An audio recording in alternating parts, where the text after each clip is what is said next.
A powerful prayer for family protection. Heavenly Father, I come before you today, seeking your divine protection over my family. You are our refuge and fortress, our God in whom we trust.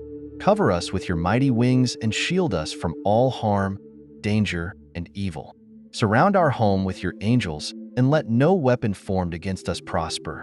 Protect us from sickness, accidents, and any schemes of the enemy.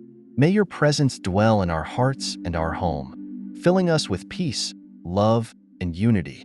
Lord, keep us safe in our going out and coming in. Guide our steps and protect us from unseen dangers.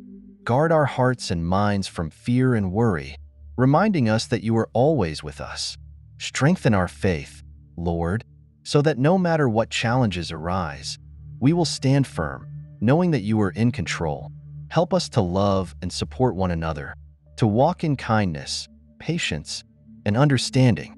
I declare that my family belongs to you.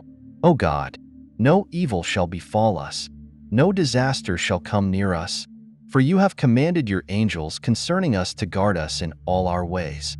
Thank you, Lord, for your constant protection, your endless love, and your unfailing grace. May we always seek you in all we do and trust in your mighty power. Amen.